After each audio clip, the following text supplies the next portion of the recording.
Jaleel White is here with me. His new memoir, Growing Up Urkel, is out right now. I am so excited to have you here. I have been such a fan of your work. In fact, my kids, 12 and 10, they also watch Family Matters. They know you so much that my son was you for Halloween. I love it.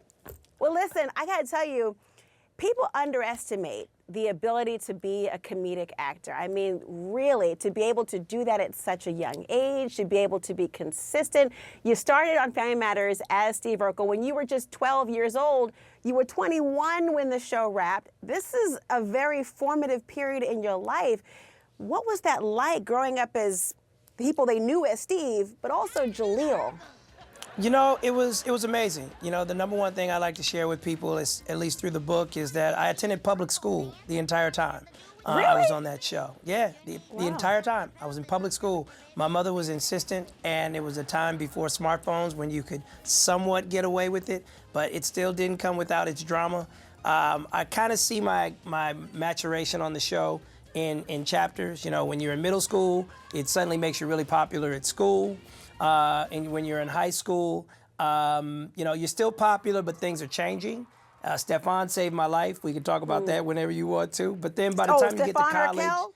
Yeah, we can talk about that. And when you came in for the Cooling You with Babyface, yeah, we can talk about that. yeah.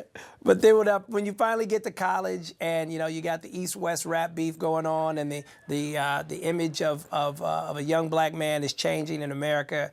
You know, it was a weight on my shoulders during my college years, but I survived those, and by the time my daughter got here, I was really able to appreciate the work that I'd done. Well, I want to talk about that because I've often wondered. I mean, you are so, to many people, we're so synonymous with the character. It must have been hard for people to differentiate you as an actor from the real person. How did people treat you in your college days and beyond when you had probably been quite pigeonholed? You know, that's the stereotypical reaction, and I respect it, but I've done over 400 episodes of episodic television, and you know, much of that came after Family Matters. It's a challenge for any actor, Laura, to move on from one sitcom or one well-known show to the next big opportunity that lands as big as that show. And it's tougher to do these days because not everybody's watching the same thing anymore. I'm so glad you said that because I often think about that probably contributing to a lot of the division we have when we don't have those common threads. Like we don't have everyone knowing the catchphrases.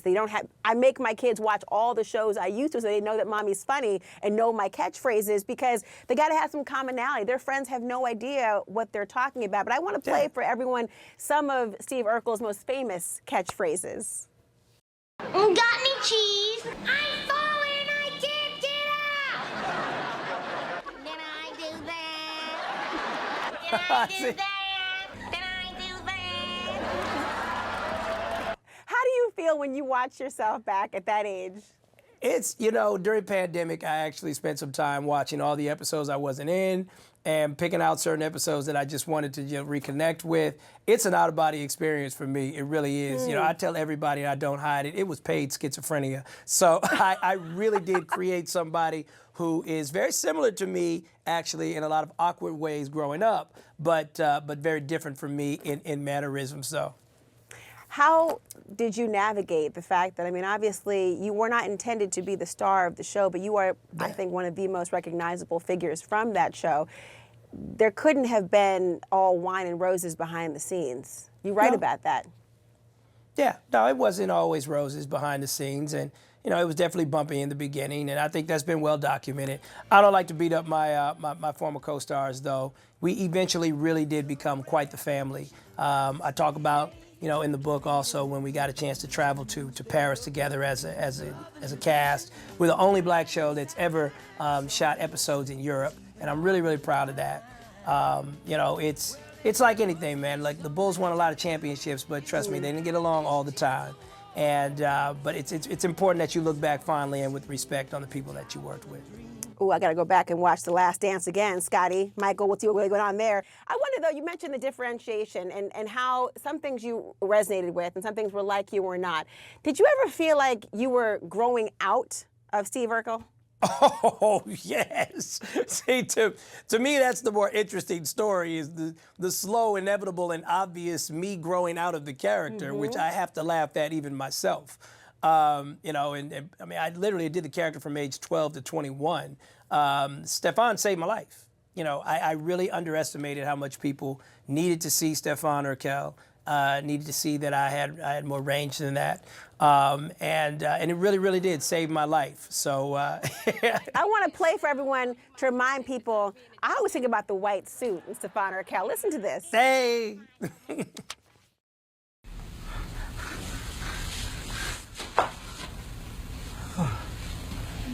Steve.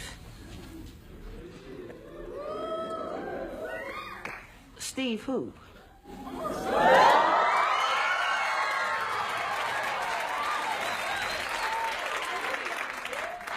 Steve Urkel. You. No. There is no Steve here. I'm Stefan, sweet thing.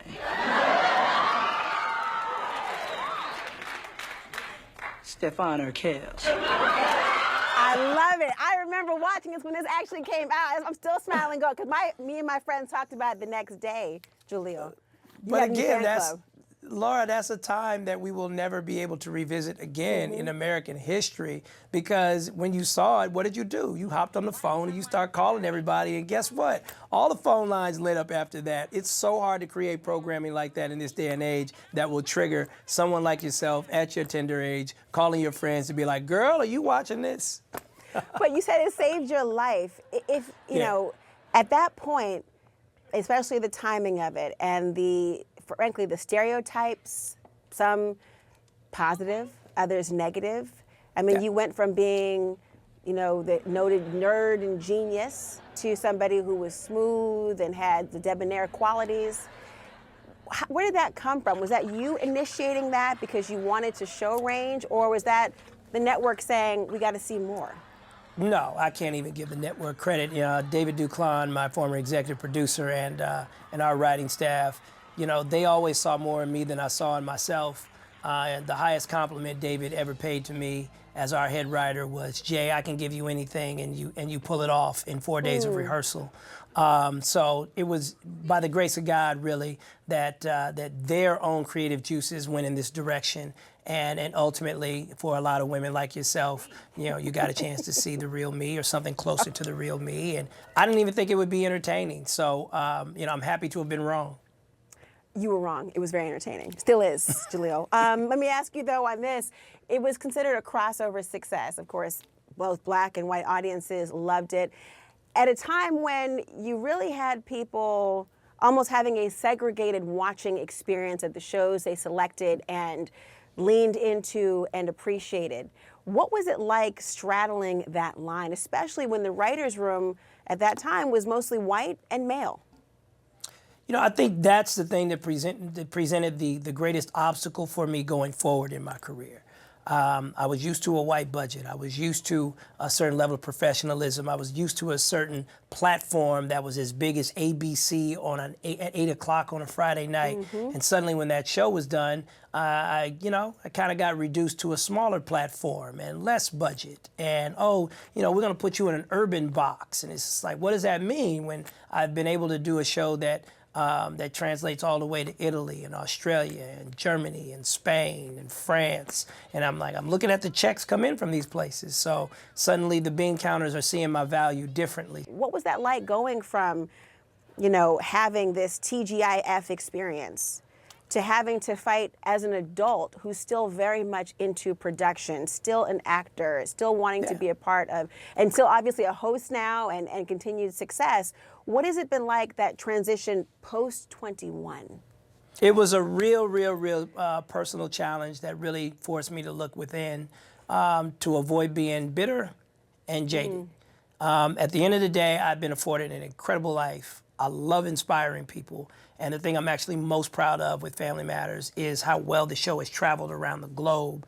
So I've just always known in my heart that God will continue to get me back to that, where I can affect people from all walks of life, no matter what color they are, Yeah, and that's a tough thing to pull off in TV these days, where they just want to kind of keep you in a box with one. What's your target audience? I'm like, man, I don't have a target audience, man. That's not.